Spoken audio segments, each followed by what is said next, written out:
Rage Whale. This is episode 57. We deal with our normal banter and shenanigans, but we also have a deep dive into the spoilers of the exciting new Alien film, Alien Romulus. Hope you enjoy the episode. Whoa, how great was that music intro? That was cool, right? That was the new music from Drew and his brother Doug, who's created that unique music intro for us and cut up some little interesting little sting bonuses to separate things of our chat like this.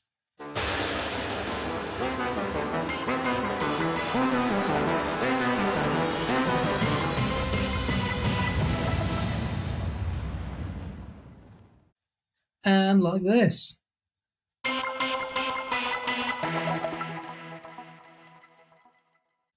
How cool are they? Anyway, James is back with us this week. But more importantly, Drew just had his first day training at his new job. Whoa. Wait. Level of importance, correct? What? What's more important? Drew's got a job. James exists. 50. It's only taken me 57 episodes, and now I have a job. Yeah. Thanks to Apple for reaching out. Yeah. Wait a minute. Did you have a job when we first started? Was that not that thing, or you'd quit before that? I'm pretty sure I quit before that. Yeah. Because I said, you like, do you want to join? You said, I'm pretty sure that you said, do you want to join a podcast? Like, oh, have you got time? And I'm like, well, yeah, I'm currently unemployed, so like, yeah. And then it's taken, only 57 episodes, which is great for any listeners that have listened to all 57 episodes. This is my character arc. I now am no longer jobless. I have a job, which is very exciting. I listened to last week's episode with Kate, and literally in the first few minutes we're chatting about it, and you're nervous about your first week, and we go, well, if you listen to this, it'll be your first day, and you're like, oh, that's weird. Oh wow, yeah, that's true. Yeah, that's profound. Yeah. So how was it? Was it just the boring stuff today? Like, this is Sandra and HR, this is an iPad. A little bit. I mean, they took us around some like cool little areas where not everyone can access, which is really cool. We created our accounts, came up with passwords. We made cool little emojis of ourselves.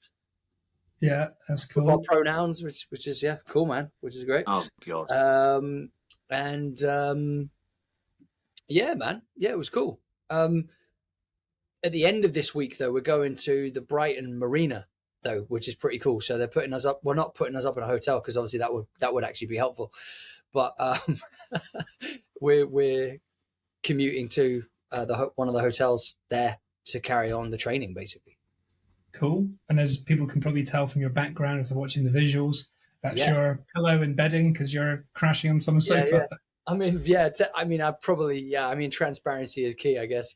I probably should take them down, but No, it's part of your journey, man. It is part of my journey, man. Part of my character arc. But yeah, I am flying by the seat of my pants. I'm hoping that the Brighton gods bless us and the landlord sorts out the housing, and then I'm able to. I don't have to sofa surf. But a massive shout out though to Tom and Meg who have put me up here basically and allowed me to continue the Rage Whale podcast, taking up their living room. Kind of them. Please clarify something. Drew isn't actually a refugee, despite appearance and stories. Nice. Thank you. How long does it take you to get to Brighton from home? It's like an hour and a half, isn't it? What, from like Afghanistan? It probably took quite a while. Wait, what? How long does it take you to get to Brighton? From Andover? From Andover? Yeah. Well, yeah, James doesn't know, does he? Brighton's like an hour and a half. Yeah, it's like an hour and a half, yeah. Right, okay. So I have to go, but it's crazy because you have to go into London to then go into Brighton. So you go to Clapham Junction, then you change. So it's a weird one. Lovely stuff. Yeah. Oh, and I messaged you guys earlier, but I've just realised my background is still there. My Phil Collins vibe. Yeah. But literally, no joke, I had, because James mentioned American Psycho about a couple of weeks ago. I watched it the other day. Yeah, and you watched it the other day. So I put it on my watch list and I watched it like Saturday or something. and I was listening to like some old school music for some reason, like Phil Collins and Elton John, shit like that. And I ordered this Phil Collins vinyl, and it arrived. And then later that day, I watched American Psycho on the same day, and I didn't realize, I forgot that he mentions that, because I remember him mentioning Huey Lewis in the What? Huey Lewis in the news, but I forgot he talked about Phil Collins in it. I was like, what the fuck? Yeah. For an old vinyl, it's pretty sick as well. It's like a transparent one. Is that like a reproduced one though? Like, yeah, it's not original. No. Phil Collins is a master. He's awesome. I don't give a crap about an original vinyl, like, unless it's like. I prefer is it 180 gram ones, the new ones, the thicker ones, that are heavier? Yeah, except they're the good ones. Except they're annoying because quite often that means with a simple 10-track album, you've got 2 vinyls because they're so chunky. Yeah, but at least there's less chance of warping. Yeah, but I don't think that's ever an issue. Plus, I quite like a little. I don't know, my Top Gun record warped because someone stacked it rather than stood it. That's annoying. God, that's on my next to buy list. Buying that next month. I got it in a charity shop for like, I think it was 50p or something. Oh, it's 25 quid now. No, you can make some money. You can sell it, James, if you've got it. Be more than that, then. No, it's not, because it's warped, so only like half of it kind of works. Yeah, but you can just say it's like a unique version. It's limited edition warp. Doesn't work. Do you know, by the way, do you know the title track of the actual main Top Gun film theme? No, it's not Danger Zone. It's the slow song. I'm watching you. It's the slow one, isn't it? No, that's The Police, which is not on that album. What's It's the slow one during the romantic scene. What's it called? With the motorbike bit. Take my breath away. No. Take my breath away. It's the other song one. Cheap Trick. What song? Mighty Wings. That's the one they play whenever they do like the. Take us on United Wings. Take me on United Wings tonight. Yeah. Proper classic song. Oh, and Drew, and I'm joining you. I've never had one of these. Dude. Well. Oh, man, you got a different flavour. Yeah, I just saw them when I was in Morrison's the other day. There was a few in there. I was like, oh. Mate, it's like if a fruit and a beer had a baby. It's beautiful. How are you finding it? They have it in my my posh cinema, my picture house, but it's only the peach ones. They're the most popular one, I think. They're so good, though. The peach ones are so good. I've not tried them. I think you were saying next time you and Sadie go, you're going to treat yourself to a Jubal. Yeah, I normally have a beer, but not one of those. But can I just bring something up that I saw on the news earlier before I forget, because it made me chuckle? It was like live on the news as well. I can't remember what news channel, one of the TV ones, and the woman was like, it was Notting Hill Carnival, obviously, Notting Hill Festival. Was that today or yesterday? No idea. The other day, it's recent, and she was like, the day's been relatively peaceful with only 2 stabbings. It's like, that's not peaceful. That's two more than there should have been. And I think that was, I don't know how many, there's like multiple every single year, they still do it. Can you imagine it's like the Brit Awards every year, like multiple people stabbed. They'd be like, we probably shouldn't do this anymore. There's usually a lot of sexual violence at these things as well. But it's like it just looks horrendous. It's like a herd of people. It's like America needs to get rid of their guns, and we need to get rid of our knives. You can't get rid of knives. You can't get rid of knives. They're like a household appliance. They're useful in the sense that you can chop things that you need, or you kind of need them, like legs, other body parts. Well, but like they're a crazy. They're a kitchen utensil. Unless they just sold like wooden ones or plastic ones, and like that's all you're allowed. But it would just take you ages to get through. If it's sharp enough to cut your chicken, it's still sharp enough to stab someone.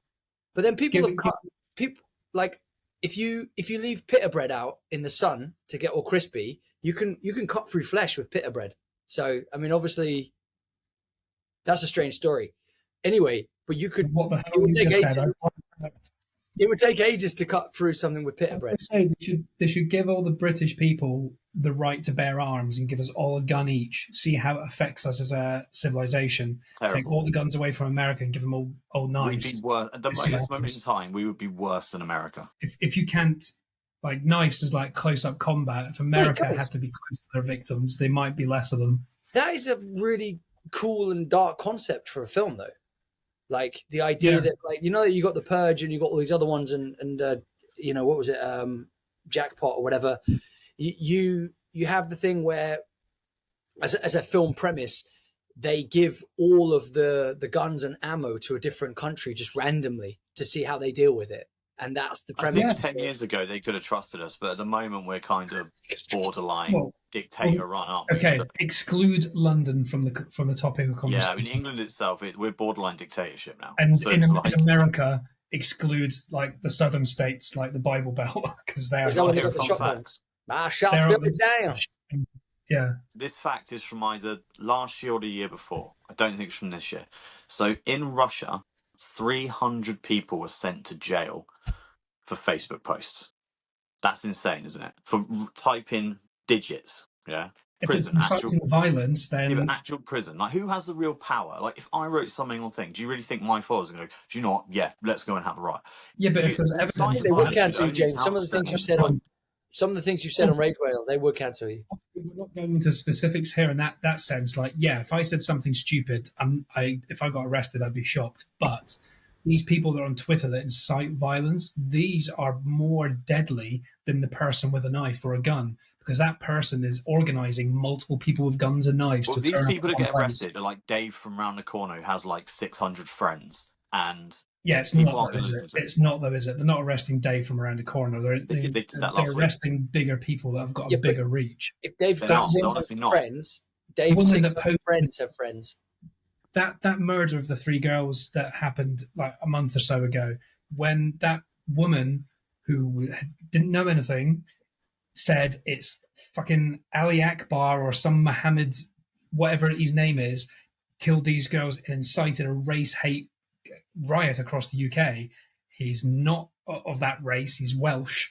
To be clear, and all that happened because all that happened. That one woman, one person, that one woman started the ball rolling of everyone going right. Let's get it done.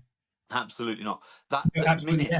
Minutes after that happened, I was seeing posts from hundreds of different things online. So, and I never saw that woman's post. Never come across. Well, it was on the news. The news are culprits as well because they push the agenda of what's happening. But that's a fact. That's not my opinion. The fact is that in the early days, that one woman that got arrested in the end, she deserved to get arrested because she's got millions of followers and she incited race hate. And then that got Tommy Robinson on the bandwagon. That got Tommy Robinson on the bandwagon to go, I've seen that post. And then he arranged basically a protest.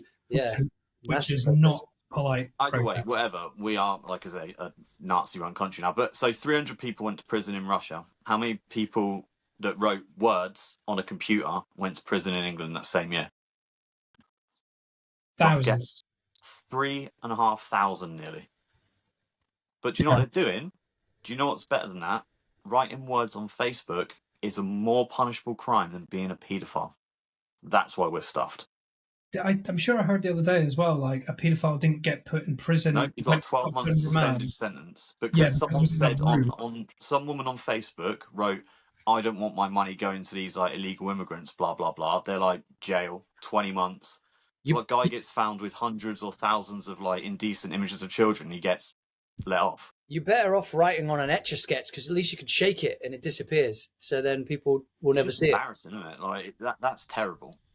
Because they're arresting anyone that they see. It doesn't have to be someone with. There's not like a caveat on how many followers they have to have. It could be. Just remember, you're not allowed to have an opinion these days because they'll absolutely grill you. You're allowed to have an opinion. It has to be the right opinion.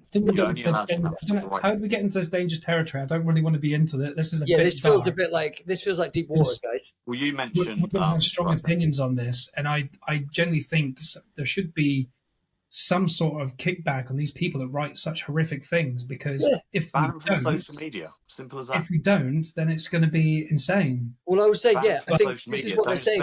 Hundreds of thousands of taxpayers' money. Yeah, you can't stop free speech. I get that. I wouldn't say that, but the spread of all this bullshit. But then again, who's to say what's true and what's not? A lot of things are opinions or perspective. Two things happened. They did happen exactly that way, but someone's got a different perception to the other of what that means or why that resulted. So if you've got an opinion that's not very nice, don't broadcast it. you can have an opinion, and you can have it in four walls and chat to someone over a beer or a cup of tea and be like, I think this inside these walls. Yeah. But as soon as the world, sorry. No, I was going to say, but as soon as you turn it into a tweet or a post or a TikTok or whatever, you are technically turning it into a social event, because you're putting it out there to rally something. Like you were saying, you're not just putting it out there for like a few people to comment on. You know that it's really kind of probing a lot of people, and it's going to cause wind. And tough shit. You only meant to send it to your mate Dave, but it's now gathered wind, and now 1 million people have seen it, and you've incited violence. Like you can't say that Dave A, who sent it to 3 followers, and Dave B, who sent it to 3 million. Yes, there should be different reprimands, but still, one, even if it was a mistake, caused violence. That person should be killed. That TV series, Douglas is Cancelled, which starts off as an innocent, well, maybe it's not innocent, I don't know, but it's a joke that turns into a tweet, and the tweet just grows, and it just absolutely escalates. I've got a 3-word tip for everyone. Don't be. And that's 4 words. Also, when you think of it, the long and short of it is, what did you not include in the grand scheme of things, what that woman in the grand scheme of things said, whether he was from this country or not, was completely irrelevant, because 4 days later, 2 people who weren't from his country stabbed some other mother and her child. So it was like, it doesn't make a difference. I don't know what that is, and that's not really relevant, because that doesn't mean anything. That's right. Pause before. I think that's dangerous, because how many white people killed another white person? Exactly. It doesn't get the news report, because it's not exciting enough. Because but this is the thing. Notice how it's a news report. It's always the news stirring things up. Yeah, exactly. But that's the thing as well, is like when you're looking at things like, maybe we should pause just in case. I was just going to say, with that's the thing you hear about in America and everywhere. Nice. When you hear about all these crimes and stuff, things that when it's always like terrorism, and this black person did this, or this Middle Eastern person did this, and you compare it to the stats of what homegrown people, white people in their own countries do, it vastly outweighs it. But they're not called terrorists because they're from the same country. Yeah, but the thing is, though, the news, ever since COVID, have you noticed how the news always stirs up stuff to give the powers that be a reason to put in these new laws, whether it be just stop oil, whether it be... It's all corrupt. Whatever. There's always something that be it Black Lives Matter, the student loans riots, like the student debt riots years ago. There's always something, because if they can create this problem, they can now come in with the iron fist and be like, right, we're now implementing this, and this. Also, if you're looking at that violence, that's the riot, you're not paying attention to your taxes going up or other things, all these other... Yeah, they need it. They need chaos to be able to give them the power. That's a well-documented thing, isn't it, throughout history? If you don't create chaos, then you can't control your subjects. Everything is a distraction. And bizarrely... I'm not going to watch it because it doesn't look great, but one of you might watch it, I don't know. There's a new program on Netflix called Chaos, Kaos, with Jeff Goldblum. Jeff Goldblum, where they're in like mansions, but they're playing literal gods, as in they are all gods of the world, and people defy them. But the thing he says in there is like, if they don't fear us, they won't worship us. They won't do as we're told if they don't fear us. Just to quickly clarify something before we finish this, I do agree that more people from here do the crimes. I'm not blaming foreign people. I'm saying it's way outweighed that people that are born and bred here are probably doing a lot more crimes than people that have been here for half an hour. But the news blows it up. That's the odd thing, is like when people go statistics, London's dangerous because there's so much crime in London. Wait a minute. There's like 30% of the population's in London, so there's going to be 30% more crimes than the rest. Obviously, I was in London, Drew's in London. 0 crime affected me. 0. Yeah, I've never had issues in London. I've been there hundreds of times. How many issues do I have in Andover? Fuck tons. The thing is, though, you just need to know where to avoid, don't you? Like, don't go to rough areas. Don't go to places in the dark on your own if you're a woman and stuff. Like, not that you should have to be like that, but like just common sense. A lot of it, isn't it? So that was it. I was in what? So I said, do you remember that event in Brixton? Right. I can't remember. It was you, me, a few other people, and we were doing shots of beer. Do you remember that? We were doing shots of beer every minute, and we got. I don't know about you, but I got absolutely hammered. And then we went to a club in Brixton, and you knew some of the guys or whatever. And when I went in there, when that guy had me pinned people. Yeah, but remember that guy? I spilt that guy's drink or something, and he said, "Oh, it's my cousin's birthday, man. You owe me a double Jack Daniels and Coke." And I was like, "What are you talking about? How do I know that's double Jack Daniels?" And then things like Brixton is a known problematic place. Yeah, not these days. But then, but the funniest thing about the story, briefly, they had needle bins in their toilets. I was pinned against the wall, and I think Kev was like, "Oh, I just thought you were having a nice chat with a DJ." I'm like, "That wasn't a DJ. That was a guy trying to get like a double Jack Daniels and Coke off me, and then he stole my phone." Did I not come to you? No, he didn't come to me until afterwards. And I was like, and I told you, I was like, "Dude, we need to go, man. We need to go because somebody might get stabbed. Like, I've got my phone back. That I had to act my way, almost like Donnie Brasco style, of saying, listen, I know you think I'm just some punk, but there are people on that phone that you don't want to mess with. And if I don't get back to some of those people, they're going to know this was my last place where I was. So, make a good decision, make a right decision." And the guy's like, "You threatening me?" I was like, "You're the one that took my phone, man. I just don't want bad things to happen to you. So do the right thing. Give him my phone back." The anti-threat. Is the anti-threat. He's like, "I'm not a happy bunny. Give me my mobile back, and there will not be bloodshed. There will be no blood on the dance floor, no murder on the dance floor."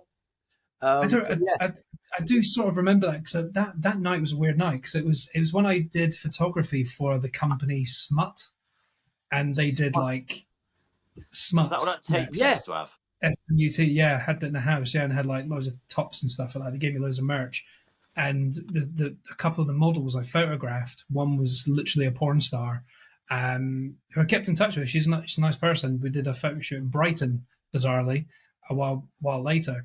But she was at that club, and that club was like there was spray painters painting on the naked women, like on their tops and stuff like that, to get to design T-shirts on them. Do you remember that? Was that the same night? Well, I was too busy getting jacked. So, yeah, I didn't see any of that. Oh, Jacked and Coke. That's what was happening. One of the potential violent things I had in London once was I was in Hackney, which is another sort of dangerous area, but it's not at the same time. It's a deprived part of London compared to other parts, but it's where a lot of politicians and famous people are starting living. Like one street is like super posh, then the next street is like gangland. I was at a pub, and it was called the Oslo, which is under the train line. We were seeing a gig, and the band wouldn't take card, so I had to go outside, walk down the street a little, cross the road to an ATM cash point to get money out. And I was and it's like pitch black except for the ATMs, which are highlighted and bright lights, so you're highlighted. And then this car came around the corner under the bridge, screeched to a halt. There was a guy in the middle of the road shouting at him because he almost ran him over because his car was speeding. And the guys got out the car wielding knives and chased the guy down.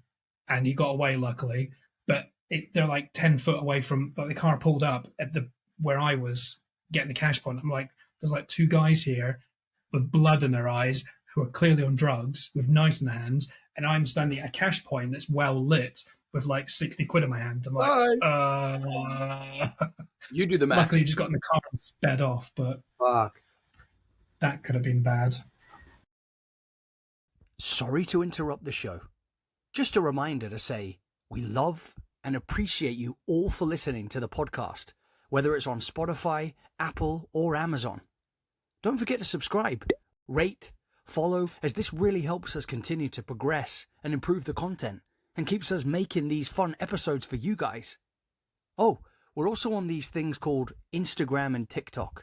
You can follow us there too, as we share short, funny reels on the reg that you can share with friends if you like. Now, back to the mayhem.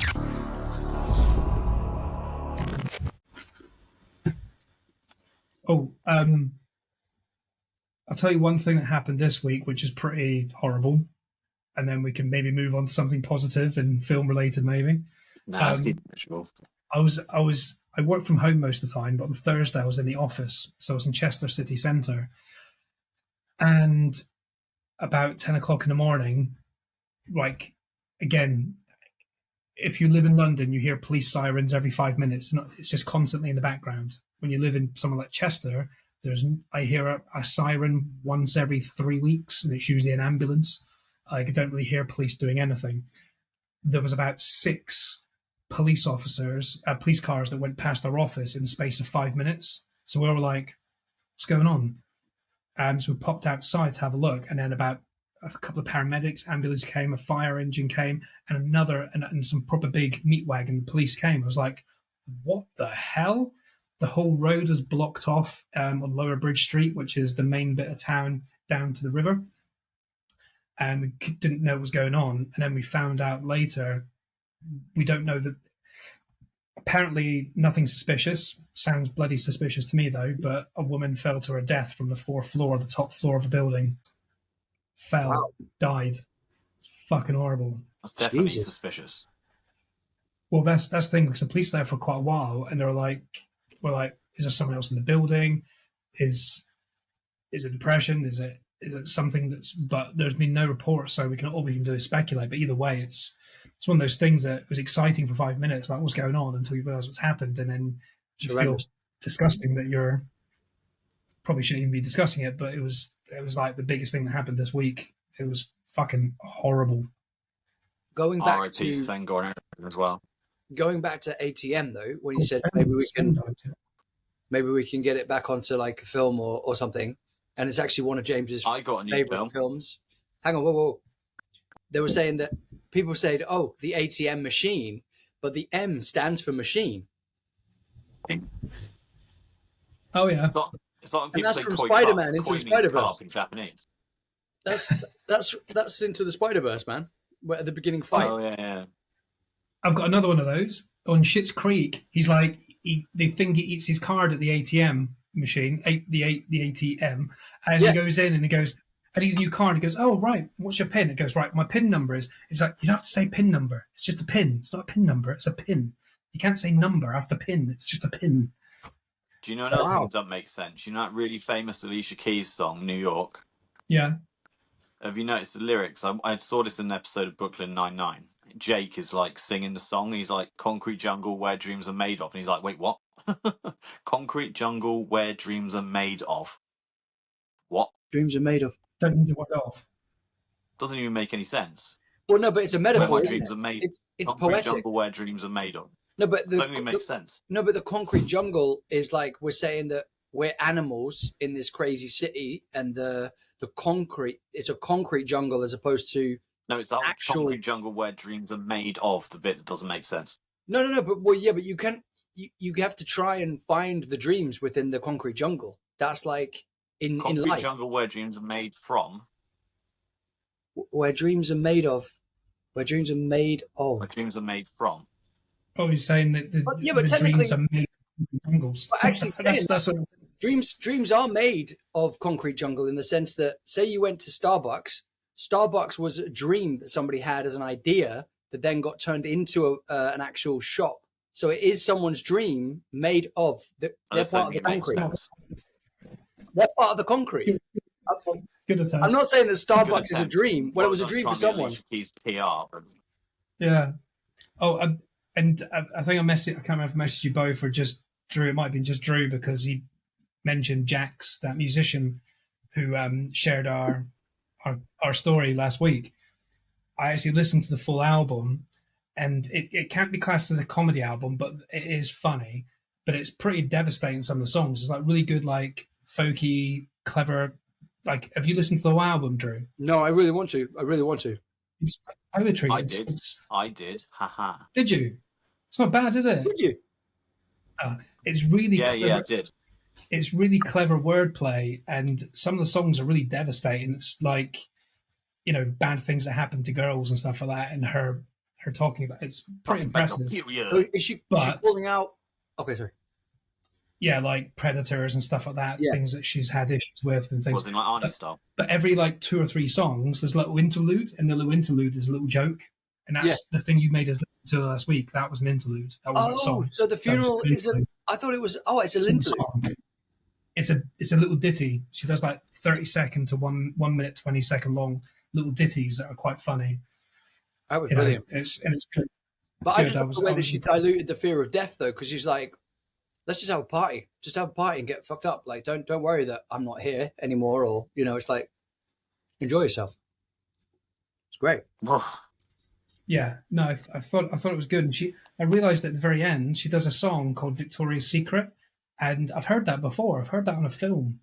It's the song that's really poppy, but it goes, I know Victoria's Secret. Yeah, it's a good song. I like that song. Like, was it Victoria is a man or whatever? Like, because Victoria's Secret like a punky band. It was with another woman. I remember that song. I really enjoy it. I can't remember what it's called though. It's just called Victoria's Secret. Oh. Can we just give one quick shout out then to past and present Victoria's Secret models who are, let's just say, the creme de la creme of the human population, aren't they? Who are you on about? Every single one of them. We go from PC to leching. Every last one. I wouldn't kick any of them out of bed for eating crisps. Let's just say that. But would any of them have you in the bed? Yeah, not knowingly. They'd be unconscious, but Whoa. You know what they say?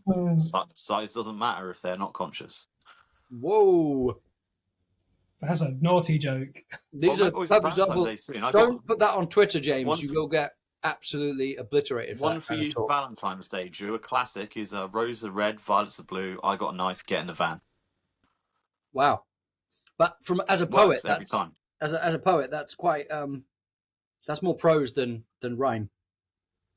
Does this rag smell like chloroform? That's quite a good one. An oldie but a classic. Drew's choking on his avocado. That's it. I haven't got any more rapey stuff. What? Good. What are you eating, Drew? Drew's staying at someone's house, and he's like, "Can I use your entire living room while you stay held up in your bedroom? Oh, and can you make me dinner?" No, that was not. I just look like an absolute asshole now. No, I'm joking. They've offered that he was going to make a Caesar salad, so it's really nice. Yeah, I bet. It's really, really nice. Lovely stuff. But it was just really nice. I just said, like, thank you for being such amazing hosts, and like, I'm sorry that I'm kind of slap bang in the middle of your house. But do you know where Caesar salads were invented? In what? Do you know where Caesar salads were invented? In Rome? No. Nope. Oh. In Mexico. Vegas? What? Mexico. Why? Why would you know that? Why was it? Because an Italian chef. I need to fact check that now. This is all bullshit. I'm never normally wrong. I mean, politically, that's debatable. That is debatable, James. You're normally great with dates, though. Can you tell us the date that the Tijuana, Mexico? Dates. Can you tell us the date that the Caesar salad was invented? The early 1920s in Tijuana, Mexico. It was an Italian chef. Was he called Caesar? What's the link? Why is it called Caesar salad? He was Italian. It was made by a guy called Caesar Cardini. Boom. Nothing to do with Julius Caesar. Boom. There's a drink. Yeah, a restaurant in Mexico. Is it Camprina? Oh, you put it in Negroni. What? Campino. Campino. Do you remember them sweets? The red and the white sweets? Campinos. What? Definitely can't make them anymore. Campari. And that's based on the guy that invented the Negroni, I think, and he came up with the drink of Campari, and that was either his surname or middle name. But Negronis, guys. Can I just bring something up a minute? Great. Yes. I've got no timer on my screen or percentage thing or anything. You don't exist. So you don't know where you're at. Huh? You don't know where you're at, what, battery-wise? No, he means... back now. He meant the actual... As in the timer for this thing. For this. Well, do you want to talk about a film, or have you guys got anything you'd like to discuss before we go into that? I watched a film that was pretty sordid that we don't really need to go over. It's like one of them, like, have you ever been on, there's a website, I'll find it, and it's like, the film's called Megan is Missing. Megan is Missing. It's a pretty low budget found footage film, but it's pretty violent. Is that the one with Megan Fox? It does show. No, it's no famous people in it. It's these two girls that are like two best friends, and they're on this chat room, and they both meet this same guy. Well, this girl meets this guy whose webcam's broken. She goes to meet him, gets kidnapped, and never comes back. So just say her best mate speaks to him online. Same thing, gets kidnapped, never comes back. But it's a pretty horrific, like, it's called effedupmovies.com or something. I've just gone on IMDb, 2011. Terrible reviews it will have, but as a sort of found footage, like, sort of, this actually could happen and probably does happen. It's pretty horrific. It's quite graphic as well, actually. The first review is 1 star. Terrible movie. This movie is so pathetic that it actually encouraged me to write my first review on IMDb. Why? Yeah, but I feel anyone that writes stuff like that is a person that only watches Hollywood movies. So number one. This film, Nina Forever, is supposed to be like an absolute masterpiece, and it entered all the BIFA and BAFTA and all this kind of stuff. And the crazy link to that was my agent at the time sent me the screenplay of this and said, "Oh, they want you to audition for the dude in this, right?" So basically, his I'm trying to remember the premise. Something happens that basically there's like a car crash and the woman dies, right? But she comes back as a dead, like, zombie, I guess. And then he basically has a 3-way with his dead wife and the new girl that he's kind of been having a bit of an affair with on the side. Sounds a bit hot and cold. Really? And when I read the script, I was like, I asked my agent at the time, I was like, did you read the script? And she was like, no, why? I was like, I'm pretty sure this is like, if not a porn film, it's fecking close. Like, it's like, there's a bit. Yeah, it was like, there's a scene in a graveyard. Can't do my own stunts. There's a scene in the graveyard where it says she rides him, and in this, like, the silhouette of, like, you can pretty much like see everything and blah blah blah. And so I was like, so what's going on there exactly? Like, how are you going to fake all that? She rides him like Seabiscuit. She rides him like Seabiscuit in a graveyard. But yeah, I just remember reading all these scenes, and I'm like, there is some seriously graphic scenes. Sorry, but this is why you were out of work. You're too picky with the films you do. I know, right? I know. But I think my wife might have been a little bit at the time like, why are you doing films where you're having a threesome? Necrophilia in the bedroom. Why not? I was like, yeah. That's 2 episodes in a row we've mentioned the word necrophilia. you mentioned it last week as well. It's sponsored by Necrophilia. But yeah, Nina Forever, man. I'm curious to watch it. But yeah, Kev, tell us about Crow. Well, we need to discuss Alien because Drew's already made the Alien poster for this episode, so we need to cover Alien this episode, and then I can mention Crow the next one. Well, I haven't seen it, but I heard there's an awful lot of references to the previous movies. Not massive. Well, it's the same. They're trying to do the same film from a different perspective, so it's going to have. The Crow didn't make the lines famous. It's from a comic book, so yeah, some of the stuff's repeated. But Kev, you gave it 1.5 whales, man. No, I'm on about. You just said talk about Alien. So right, we're on Alien. Alien apparently has a lot of references to the old movies. Okay, so let's talk Alien. Let's talk Alien spoilers, baby. So let's tell people if they're Alien Romulus. Yeah. Oh, and yeah. What did we watch this week? On Cinema Selection.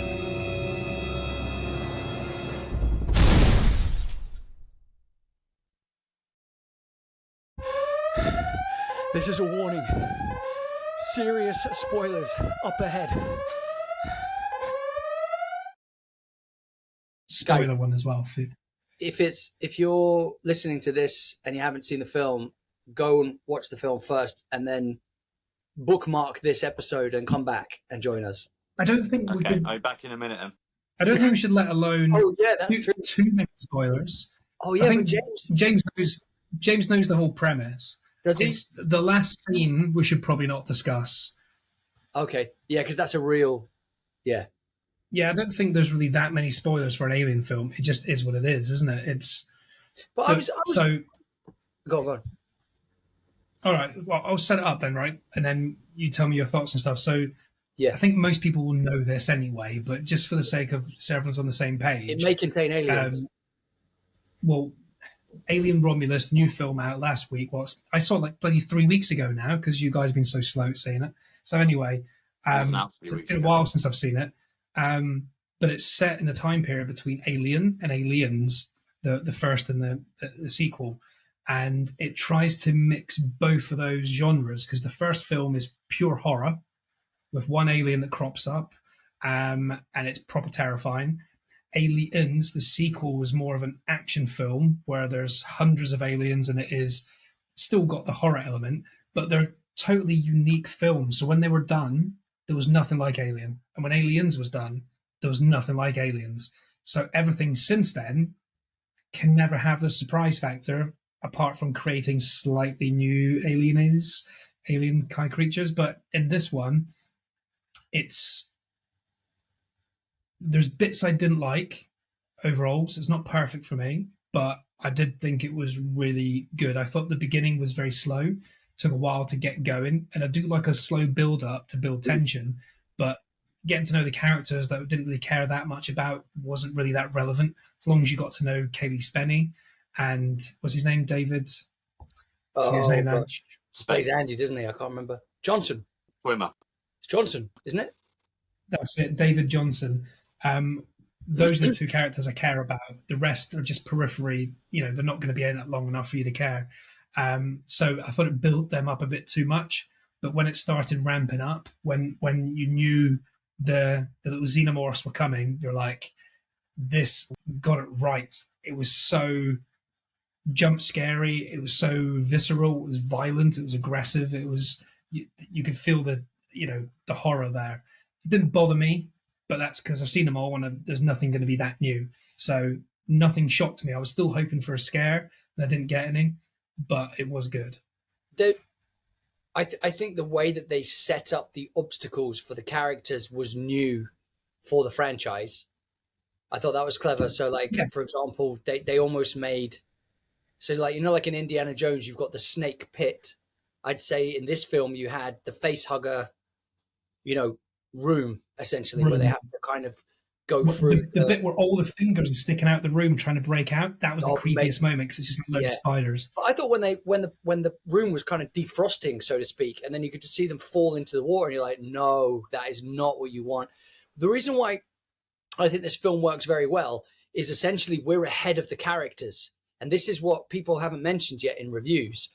We know all of the fears that they don't. And so it flips the film on its head, if I'm honest, because it's like we know what they're going to fall into before they do, because we've seen, Alien or Aliens. But I was really excited because at one point I thought, oh gosh, maybe it's just going to be that one alien and just like a shit ton of face huggers. But I was well excited when the guy gets zapped up to the top and he looks across. You're like, there's tons of them. And it really, like, the little inner kid in me was like, yes! Like, I got so excited. I've never had that much fun in the cinema. Obviously, the very beginning, I always forgot about, because they've got that rock they collect from space.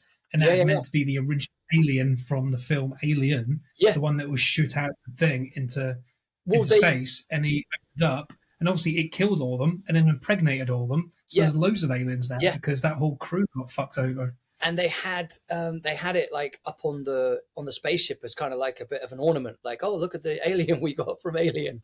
But there was. What did you think of the animatronic guy? The that guy who died. Yeah, Ian Holm. That's it. Ian Holm played Rook. That's been such a kind of controversial conversation, actually. It's great that Fede Alvarez spoke to the families. I think I butchered his name just then. Yeah. But he spoke to the families, and that's cool. But what people were saying is, because the character was so mangled anyway, if half of him was... So it makes the audience go, is that looks similar to... Rather than going, it's that guy. It looks like Ash. And he's called Rook. I think... Yeah, but the point is that there's lots of them that look exactly the same, so he's not playing the same character. And that actually reminded me of Covenant, because people said it's a clever kind of nod to Covenant, saying we've seen two Fassbenders, so we know that the corporation just build these kind of prototype kind of AI robots for the missions. But I thought the CGI initially was really bad and off-putting. But that's what I'm saying. Like, they were saying if they damaged the face more, so it's like one of his eyes and like a bit of his cheek. I kind of got used to it as it went on, and it felt okay. But obviously, because it's fake, the fact it looked fake wasn't a big deal. I think it's us thinking it's not that good because it doesn't look enough like the real person. But it's not meant to look like a real person. It's meant to look like an AI.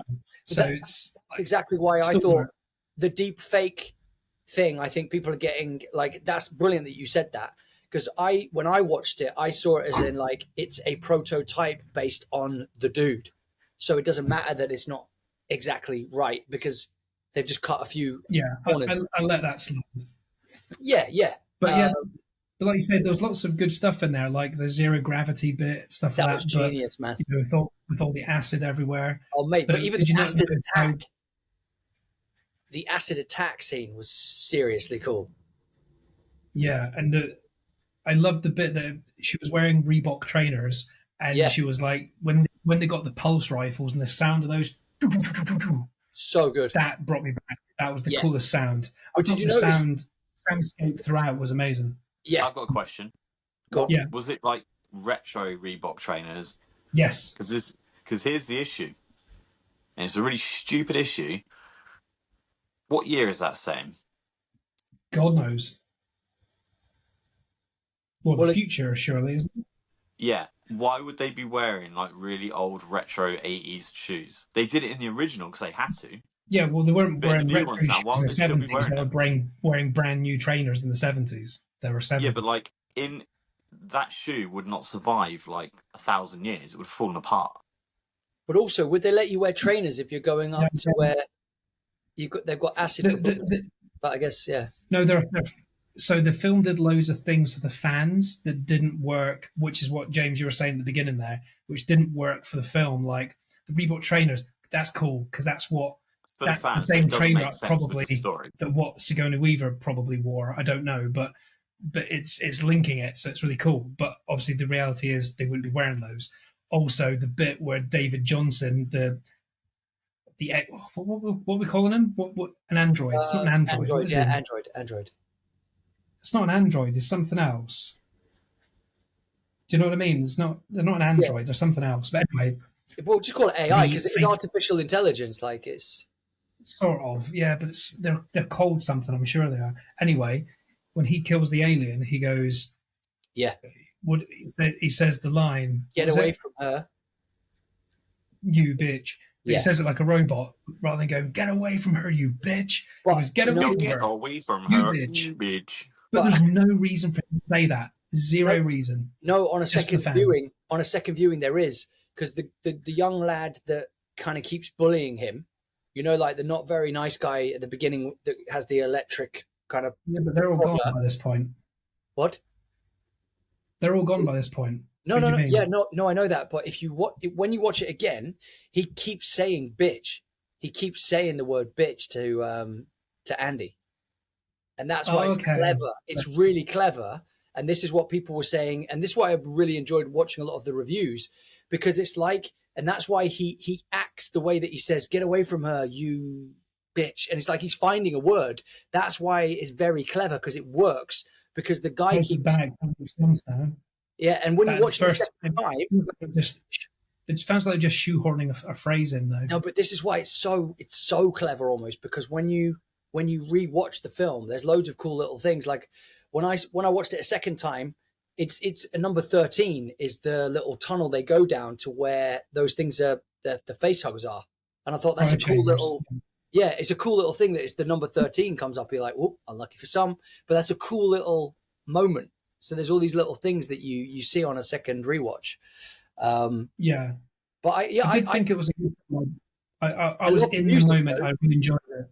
They brought back the music. I thought the color palette was amazing. They were saying it's like it almost felt like Roger Deakins shot it. It was so beautiful with all the different yellows and blues and reds.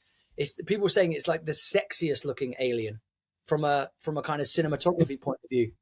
What did you think of the actors? Because I thought Kaylee Spenny is coming to her own. She is. Phenomenal. You know, when James says about that all these new kids coming out, I think Kaylee Spenny is now shot to the top. She is the one I'm most excited to see. Yeah, without a doubt. I can't believe how good she was. But I love the guy that plays Andy. I thought he did such an amazing job to play his character. Do you remember in another episode? Do you remember I said that I read this review? I read like a little kind of breakdown about the film, and I said there's a very interesting relationship between two characters, and that's why they gave it the green light. He says it just so happens that they set it in an alien situation, because even if it wasn't set in an alien situation, their relationship is phenomenal, man, and so fascinating. But also the fact that when they try to solve one solution, they create another problem by putting the chip in him, which then takes him down a different. It's really clever, man. And then later, well, actually, that's too much of a spoiler for the end. I won't say what she says to him. What's my new objective? And she says his new objective. Oh yeah, that's beautiful though. But that's really beautiful because it goes full circle, and then there's an arc there. Do you know what I mean? But mate, I loved the face huggers. Do you like the fact that? Yeah, you know, like they attack everything with fire, like everything's flamethrowers or guns. Yeah. Did you like at the very end they revert it to the cold? It's ice, yeah. Use the cold ice. Yeah, that was a good twist. It's so good. But this is the thing that upset me. I'm not going to go into the third act because it's obviously spoiler territory. But I loved, and this is why I think sometimes I get confused when people say they didn't do anything new with the franchise. I'm like, did you watch the same film? Because in the third act they do something very clever, because they link Prometheus, which hasn't been done before because that film never existed, with Alien or Aliens. So they have done something new because they're bringing in the black liquid and it takes it into a whole different transition. And I thought it was very clever and more frightening. Yeah, that scene with the rat when it like regenerates. You're like, that's cool. Itself, yeah. And everyone leaves and the camera sticks with the rat and then it deforms and goes.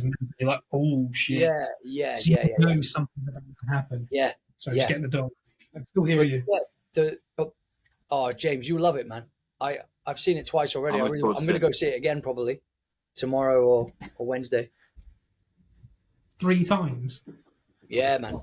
I'm going to go watch Blink. I'm going to watch Blink twice tomorrow, but I might watch 2 films. I was going to say, watch something else. Yeah, good stuff. I want to watch that Blink twice before Alien, actually. I'll get into.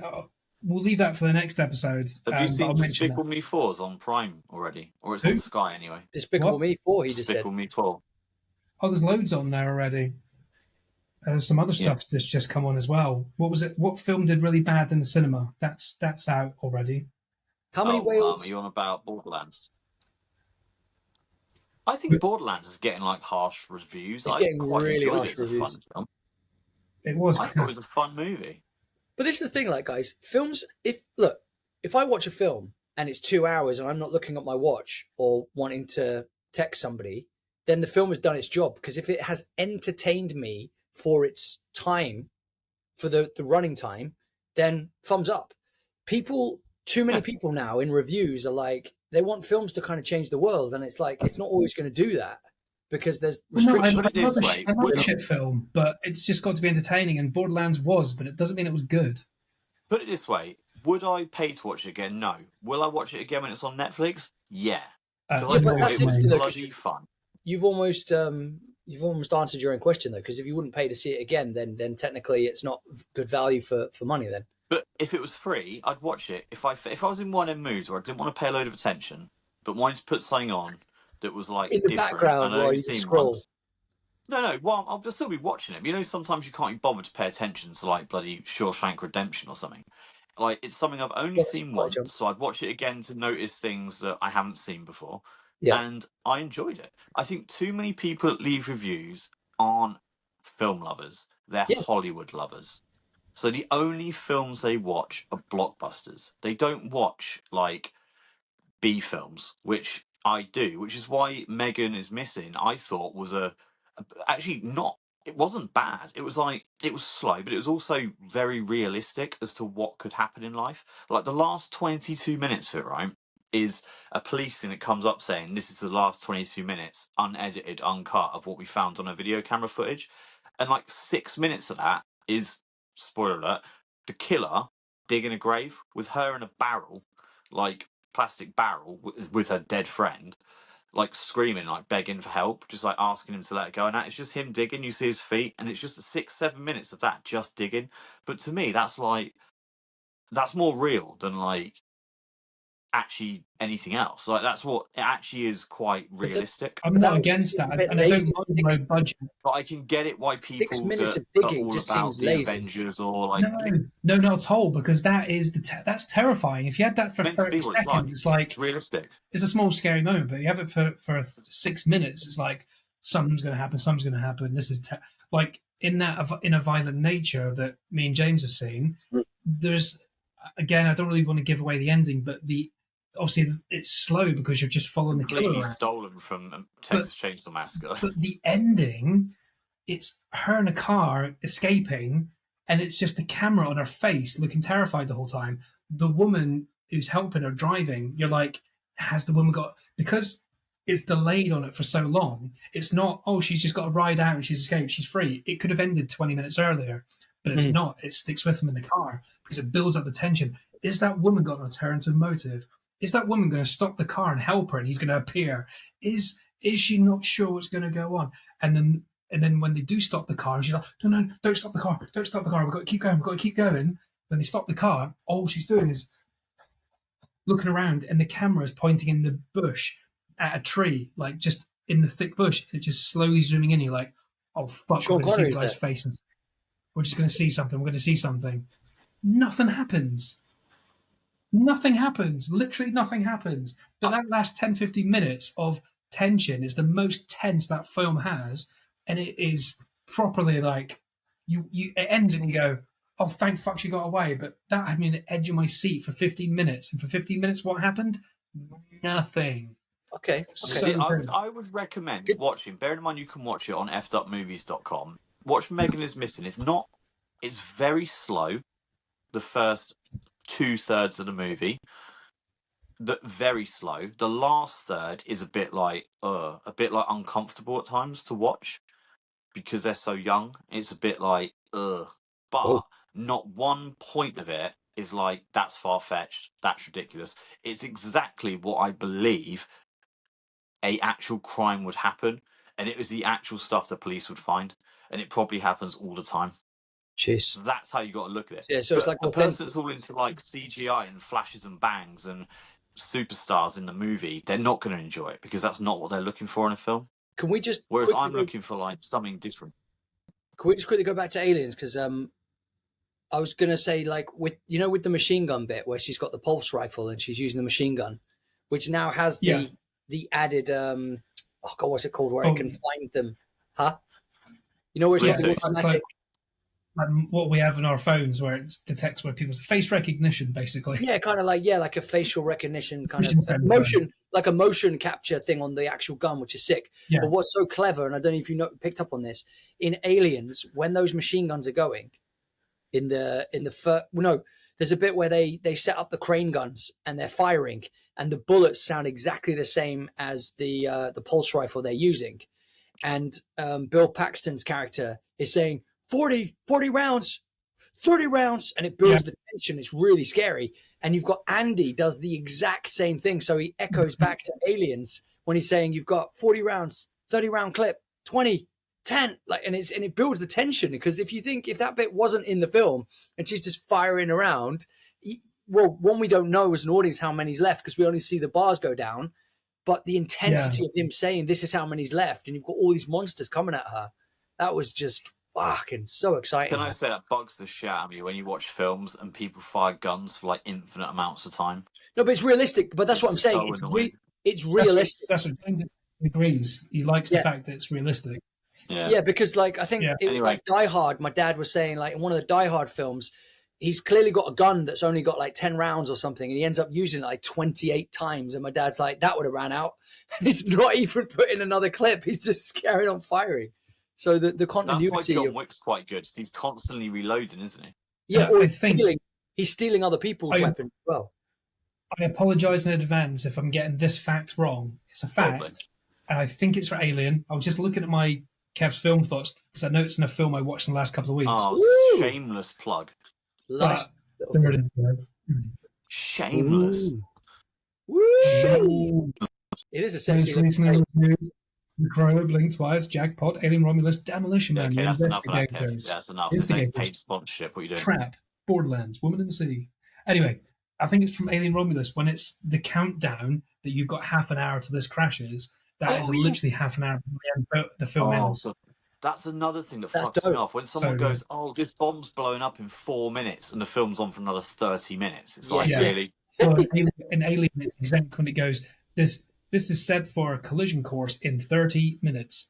That's the last half an hour of the film.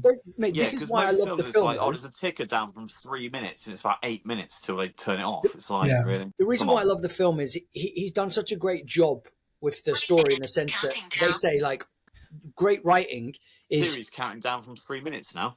Perfect. Make some characters that people love, right?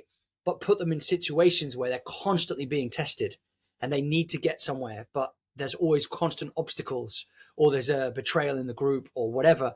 So they like the reason why I love that new Alien is not only have they got internal problems, quite literally, because there's like emotional ones. Because there's a bit where Andy says a really powerful, poignant moment where he says, like, why would that matter? And he's like, well, if someone doesn't want to be left alone, and he says it straight to her, straight to Rain, and it's the idea that she was going to leave him, she was going to betray him. So there's like an emotional like inner circle going on with these characters. Then you've got the obstacles of the actual physical, what they're going through now and having to get from A to B. But then you raise the stakes again by having a countdown to utter chaos when the thing impacts into the like the Uranian circle or whatever it is, like the don't worry. Yeah, I don't know what you call it. It's the ring around the planet, or it's asteroid field, one of the others. Yeah, or something like that. And you can see that it's gradually. But like you say at the beginning, he's like, "Oh, that'll happen in 36 days." And he's like, "We should be in there. We should be in and out in 30 minutes." And then you know that it's like course at one point, isn't it? And then it's the haunted house element. But even when the thing's on her face, right? And no, sorry, the face hugger's like bursting out of her, which there's spoilers, but obviously you know something like that's going to go down.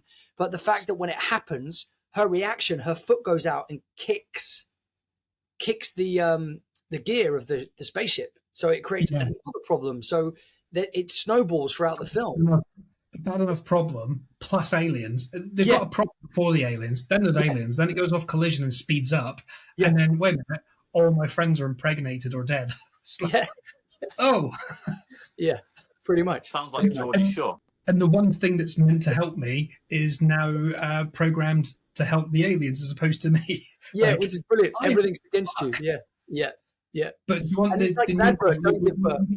we need to wrap up, but do you want to hear the news? Drew, you've probably heard it because you're very into the alien stuff right now. Have you heard the new, nothing guaranteed yet, but the new projected news about Alien? No. So Fede Alvarez, the director of Alien Romulus, and have you guys seen the film Prey? Yeah. So it was a prequel to the Predator. Yeah, so that's with the director Dan Trachtenberg, and Fede Alvarez has commented and spoke to him and said us two need to create a Alien versus Predator new film. Hopefully it's better than the last one, because the last one was cat. I'm fucking it. I loved it. Yes, it was didn't so make sense. dark. Everything was just dark, wasn't it? It was good though. It was good. But these guys, it's a fan these favorite. directors have changed. Like that Predator film, Prey, is so good. If Danny Glover's not in it, I'm not interested. What? Who? Arnie's not in it. Did you say Danny Arnie? Glover? Danny Glover. Yeah, no, Danny Glover's not going to be in it. For him. He was too old for this shit in the 80s. And he even says that line, I'm too old for this shit. So he's clearly going to be too old for this shit. He's got a nice little gun. They gave him a little treat, didn't they, when he won? But yeah, so I hope they make that, because I hope they take it away in a completely new story, so it is set in a different timeline, or because that's it. Apparently, from the timelines, Predator is before Aliens. Wouldn't it be cool if they did it? I do like the way you said wrap it up and start a whole new conversation. Wouldn't it be interesting though if they did it where it doesn't? Well, maybe this wouldn't be that interesting. I was going to say if they didn't have many actual humans, if it's actually almost like like the Lion King, where it's just all animals. Yeah. So it's just predators and aliens, and the humans aren't around. They should set it in Dorset or Cornwall. And they've just got beef with each other, but there's no humans around. They just end up acquiring a really weird taste for ice cream and pasties and just make friends at the end. Yeah, clotted cream. And it ends with them like holding hands on the beach, and a seagull nicks one of their chips, and then ends up, and then it's Alien and Predator versus the seagulls. Versus the seagulls. That's perfect. It just blasts the seagull into feathers. Perfect. It's just a predator sat there stroking a xenomorph like its pet. And then Didn't one of the xenomorphs attack the predator in its face? Oh yeah, the face. To stroke a xenomorph, you have to have pretty long arms, wouldn't you? Yeah. Wait a minute. Xenomorph is this face huggers, right? No. They when they impregnate the xenomorphs come out of the people. They need to have the people's DNA. The actual alien. Call yourself a movie fan. Oh, because they are xenomorphs. Oh, no. Hear me out real quick. Going back to Alien Romulus. You know when she gets saved? You know when she gets saved by the alien? Do you remember that when she's falling through the tunnel because the gravity goes and she falls and you think she's going to die? Yeah, right. Yeah. And the alien saves her and everyone's like, what? And everyone was kicking up a fuss like, why did the alien save her? And I'm like, because they need the humans to make more aliens. And I remember the game Alien Trilogy. The face hugger is crawling along the ladder and it's about to jump on Rain's face. That's why it saves her. Do you ever play the game on the Sega Saturn, Alien Trilogy, where every 5 seconds a fucking face hugger would jump on your face? Oh yeah, you have to keep pressing A and B. Tapping the buttons. Yeah, A and B to throw it off. Mad. I never had the Saturn, but it was on some other computer game I played. Terrible game. But I've heard there's a new one coming though. I wouldn't mind playing the new one. Like they're going to make it. By the way, Xenomorphs is still the correct name. They're all the same name. So there's a VR one, a VR Alien experience. It says face huggers are technically xenomorphlets. Xenomorphlets. The taxonomy name is Manumala nodroxia, and they're designed as stage 1 xenomorph. But it says xenomorphs start life as an egg-like creature. Yeah, so they're still kind of called xenomorphs, but face huggers. Well, this is why I like Prometheus. Did you see that weird little worm that gets the black liquid on it? Turns it's halfway towards being a face hugger. Do you see Prometheus? Actually, yeah. Where it snaps the guy's hand and goes through into his mouth, and that's what I loved about Prometheus. It's the origin of the face hugger. I do think it's been 20 minutes since you said wrap up. No, it was 8 minutes. It's 1:07. So let's wrap up anyway. Yeah. Yeah. Lovely seeing you guys. Lovely having James back. Let's have a face hug. No. Bye. This has been Rage Whale. Thanks for hanging out with us. We hope you had a whale of a time.